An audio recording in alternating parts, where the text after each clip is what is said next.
Hello class 7th, मैं आपकी teacher द्विंदर Kaur. आज मैं दिसंबर मंथ के लिए चैप्टर लेकर आई हूं जो आपका FA4 में आएगा। चैप्टर नंबर है 12, एल्जेब्रिक एक्सप्रेशन। तो जैसे जैसे आपकी बुक्स में इंट्रो दिया हुआ है वैसे वैसे ही मैं आपको समझाती चली जाऊंगी। उसके बाद हम एक्सरसाइज के क्वेश्चन सॉल्व करेंगे।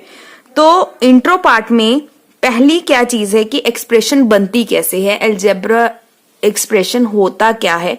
ठीक है, तो इसको समझने के लिए पहले आप इंट्रो में लिखो वेरिएबल और कांस्टेंट क्या होता है। जब आपको वेरिएबल और कांस्टेंट पता चल जाएगा क्या होता है तो आपको अलजेब्रा भी समझ आ जाएगा वो एक्सप्रेशन होती क्या है और एक्सप्रेशन बनती क्या है। तो स्टार्ट करते हैं। इंट्रो पार्ट में पहले आप लिखोगे वेरिएबल्स। देखो वेरिएबल्स क्या होते हैं, जो भी हमारी एक्सप्रेशन होगी ना उसके अंदर x, y, z, a, b, c जो भी अल्फाबेट्स होते हैं, इन शॉर्ट अल्फाबेट्स जो भी होंगे वो हमारे वेरिएबल्स हो जाते हैं। उसके बाद आता है कांस्टेंट। कांस्टेंट क्या होता है? कांस्टेंट होती है वैल्यूज। अब वो वैल्यूज पॉजिटिव भी हो सकती है और नेगेटिव भी हो सकती है वो वैल्यूज। तो ठीक है, 400 कुछ भी हो सकता है, वैल्यू में कुछ भी हो सकता है। अब आप देखो एक्सप्रेशन क्या होता है, तो अब आप लिखोगे एक्सप्रेशन। ठीक है, एक्सप्रेशन क्या होता है, बनती कैसे है। देखो एक्सप्रेशन जो है हमारी वो है कि एक्सप्रेशन अल्फाबेट्स और वैल्यूज मिलकर एक्सप्रेशन बन जाती है, मतलब वेरिएबल्स और कांस्टेंट मिलकर एक्सप्रेशन बनती है। तो जैसे 4x square minus 3y cube plus 2, ये मेरी एक्सप्रेशन है। ठीक है, हमने एक्सपोनेंट्स और पावर वाला चैप्टर किया था, तो आप इस स्क्वायर और क्यूब से अच्छी तरह से वेल नोन हो। तो इसी तरह से कोई और एक्सप्रेशन बना लो। -12y का क्यूब प्लस 9z माइनस 42। तो ये भी मेरा एग्जाम्पल है एक्सप्रेशन का ही। तो आपको अब पता चल गया होगा कि एक्सप्रेशन क्या होता है। जब वेरिएबल्स और कांस्टेंट जब मिल जाते हैं तो वो एक एक्सप्रेशन बन जाती है। ठीक है, अब इसके बाद देखो क्या है, इसके बाद आएगा टर्म्स। इसके बाद आएगा टर्म्स। अब टर्म्स क्या होता है, देखो टर्म्स को अगर आपको ये एक्सप्रेशन समझ आ गया ना तो आपको टर्म्स भी समझ आ जाएगा। कैसे देखो, अगर मैं इसी एग्जांपल को लिख दूं 4x का square minus 3y cube plus 2। अब देखो एक चीज नोटिस करो, यहां पर ये पूरी एक टर्म है, ये पूरी एक टर्म है और ये पूरी एक टर्म है। जो साइन होगा ना हमेशा आगे वाला गिना जाएगा। जैसे इसके साथ कोई साइन नहीं है तो मतलब यहां प्लस का साइन है। ठीक है, इसके साथ आगे वाला साइन है माइनस, पीछे वाला नहीं होगा, आगे वाला साइन। तो ये हो जाएगा टर्म 1, ये हो जाएगा टर्म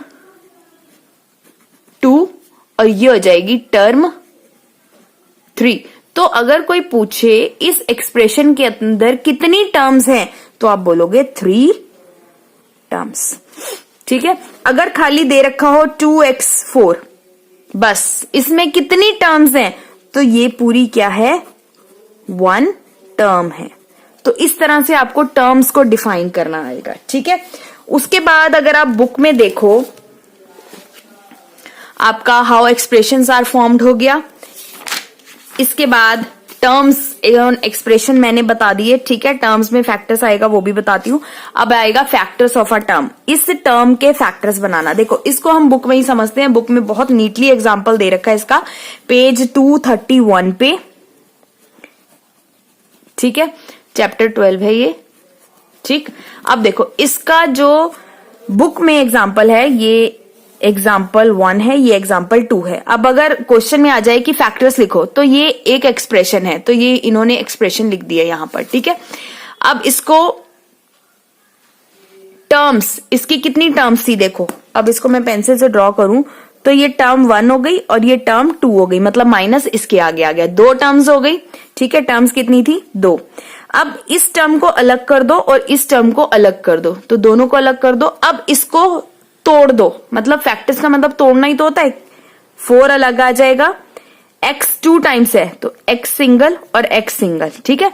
फैक्टर्स इस तरह से आप करोगे। तो टर्म्स को फैक्टर्स में कैसे कन्वर्ट करते हैं, यहां पर बहुत इजी एग्जांपल है, आप इसको देख सकते हो।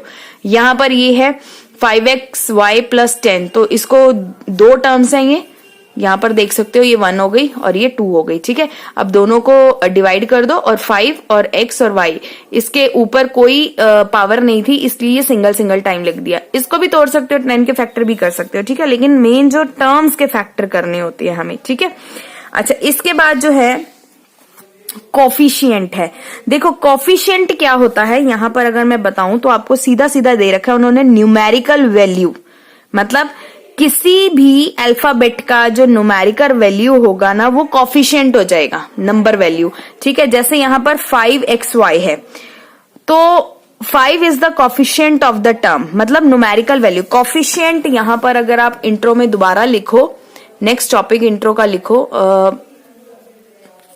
अगर आप यहां देखो, ये हो गया 1, ये हो गया 2, ठीक है, ये हो गया 3rd x, ये हो गया 4th, ठीक है, और 5th हमने बुक में कर लिया फैक्टर्स के टर्म्स, ठीक है। और यहां पर 5th जो आएगा मेरा कॉफिशिएंट है,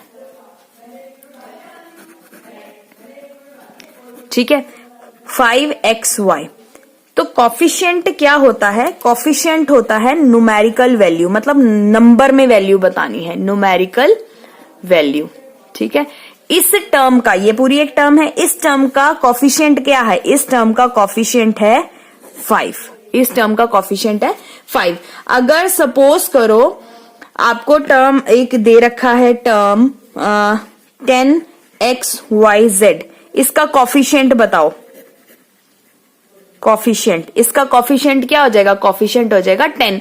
मींस जो कॉफिशिएंट होता है वो एक्चुअल में नंबर होता है, उस टर्म का नंबर बताना है हमें, जो भी टर्म वो पूछेंगे, ठीक है। इसके बाद आपका बुक में आ जाता है एग्जाम्पल नंबर 1, जिसमें हमें आइडेंटिफाई करना है एक्सप्रेशंस को, टर्म्स को विच आर नॉट कांस्टेंट और न्यूमेरिकल वैल्यूज, ठीक है। तो अब आप देखो यहां पर एक्सप्रेशन लिख दी उन्होंने, टर्म लिख दी, ठीक है, और न्यूमेरिकल कॉफिशिएंट्स लिख दिया। इसके बाद है what are the coefficient of X. अब देखो x, सिर्फ x के कॉफिशिएंट्स बताने हैं, सिर्फ x के कॉफिशिएंट बताने हैं, ठीक है।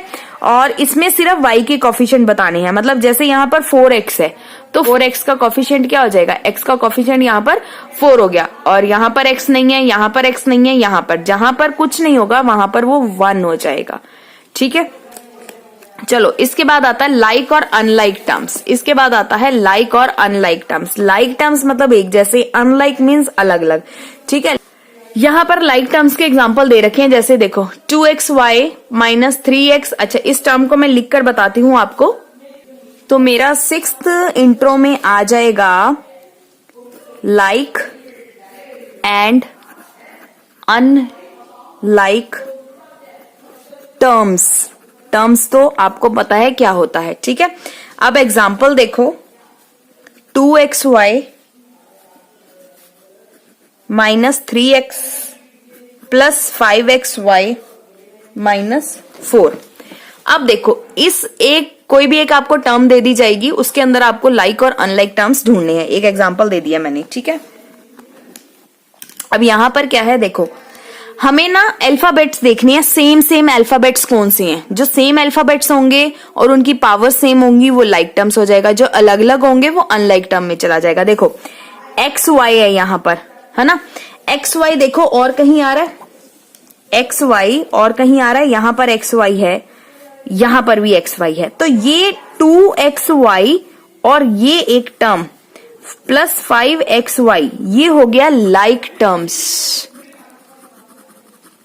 ठीक है। अनलाइक मतलब जो एक जैसा नहीं होगा, अनलाइक टर्म्स। तो अनलाइक टर्म्स इसमें अब कौन सी हो गई, ये माइनस 3x और ये माइनस 4, ये अनलाइक टर्म्स है क्योंकि इसमें अल्फाबेट सेम नहीं है। तो इस तरह से ही क्वेश्चंस को सॉल्व करेंगे। आगे एक्सरसाइज में आएंगे पार्ट्स, तो मैं आपको समझाऊंगी, ठीक है। इसके बाद लाइक और अनलाइक टर्म्स के बाद आते हैं पार्ट्स ऑफ एक्सप्रेशन।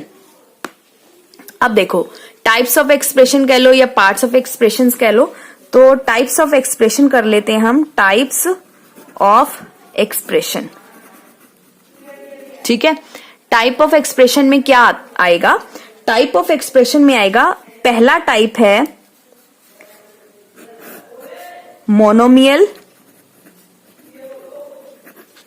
दूसरा टाइप है बायनोमियल, ठीक है, तीसरा टाइप है ट्राइनोमियल,